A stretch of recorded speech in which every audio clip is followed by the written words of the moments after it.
Welcome to the Real News Network, and welcome to the latest edition of the Perry Report.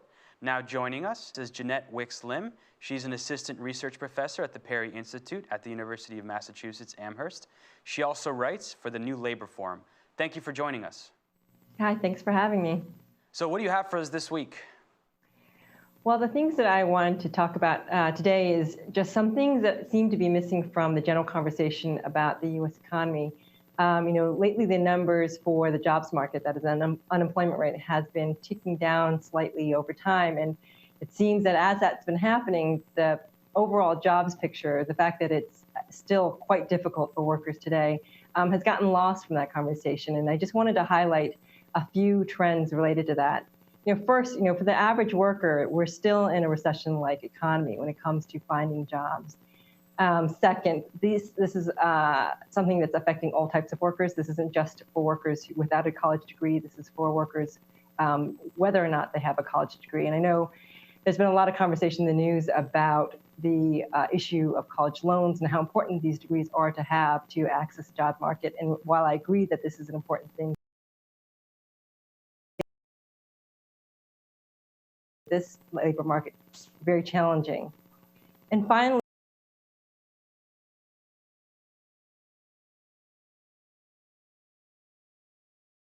the economy to tick downward. A large share of them are amongst sectors that pay below average wages. So an important thing to be looking out in all these jobs reports is the quality of the jobs that are being added to the U.S. economy. And what we're seeing is that a large share of them are low-paying jobs. So those are three trends I just wanted to talk a little bit about today. Can you give us your evaluation of the measures that have been put forward to address this lack of growth? Well, I think what seems to be happening is that there's not a lot of conversation about measures to address this lack of job growth. And I think that it's been feeling like the unemployment situation is something we can ignore just because the unemployment rate is going down. But if you look at what's been happening in the labor market, for example, if you look at the employment to population ratio, that is the proportion of people that are working age who actually hold jobs, the situation now is actually worse than it was in 2007 prior to the Great Recession.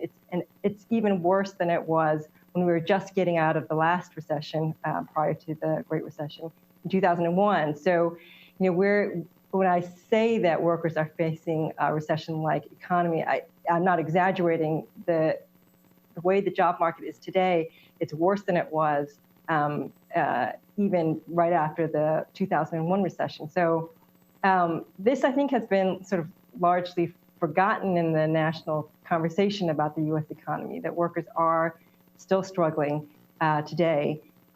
And one number that's kind of striking that I was looking at when I was just looking at, the typical labor market data that's put out by the Labor Department is the percentage of unemployed who are long-term unemployed. These are people who have been unemployed for 26 weeks or more, actually 27 weeks or more.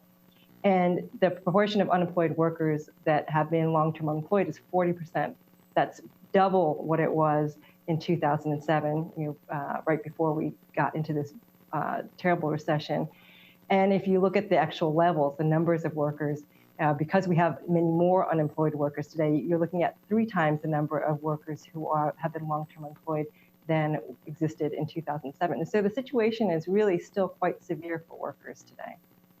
So you do describe a very bleak situation, yet you also see fast food workers going on strike, calling for $15 an hour, now in 7 cities across the country in the last couple months. And also, even President Obama, in his State of the Union address, he called for an increase in the minimum wage, which has not been increased, I think, for several years.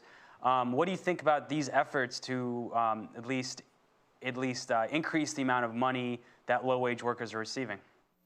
Right. Well, this is really interesting. I think that, yes, what you just said is true about the federal minimum wage. It hasn't risen for several years now. It's at $7.25 now. The last increase went into effect in 2009.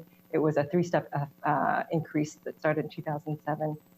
And the fact that there are these strikes that you're seeing against fast food chains, you're even seeing strikes against the giant retailer Walmart, is a really interesting trend. And one thing that got me thinking about was it seems like it could be related to the fact that the jobs that are being added to the economy are in these low-wage sectors. So if you look, again, this is Labor Department data, if you look at where the jobs are being added and you look at the top 5 industries that are adding jobs to the U.S. economy over the last year, 4 out of those 5 are low-wage sectors. So you're talking about the restaurant industry, talking about temporary help services, home care aids, home care services, those kinds of industries are adding jobs.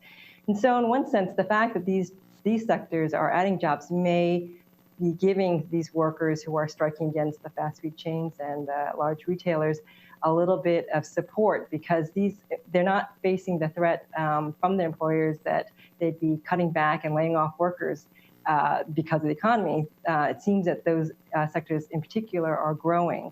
So there is a little bit of a silver lining with that despite the fact that jobs we're seeing being added to the U.S. economy are in these low-wage sectors, what it does seem to be spurring, perhaps, is more activity amongst the workers in those sectors to try to boost their wages up. And you're right, there is more interest, it seems like, in raising the minimum wage. I just was testifying at a hearing in Massachusetts where there's a proposal on the table to raise the minimum wage in the state to $11 an hour by 2015. Connecticut just passed an increase in the minimum wage, and there are a couple efforts going on nationally to raise the federal minimum wage. One in particular is trying to just restore the minimum wage back to its level, just adjusting for inflation to what it existed in 1968, which is around $10.50. And what are some measures that can be implemented to add jobs to the economy?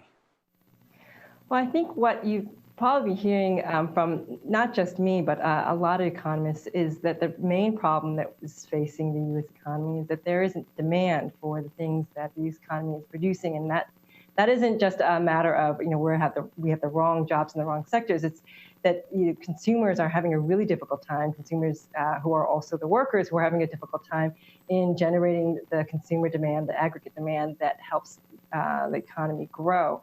So in terms of measures, I think that we have to think about ways to find, to promote, to encourage demand, whether it's in the private sector or the public sector. And one of the things that may sound a little bit like a drumbeat, but I think is still true, is we have a lot of demands in our economy, a lot of needs in our economy in terms of improving, restoring, repairing our infrastructure. Those are things that need to be done, that could be done starting now, and those kinds of measures could help generate more jobs here in the U.S. and give a boost to the U.S. economy where it's sorely needed. We still need to do something about the jobs crisis. The unemployment rate has been ticking down at 7.6%, but it is in a much worse situation than it was before the Great Recession, and a worse situation than it was even in the prior recession to that. So this is just a topic that seems to be waning from the headlines of news that there's a jobs crisis.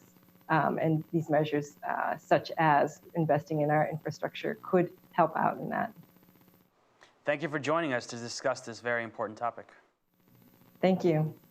And thank you for joining us on the Real News Network.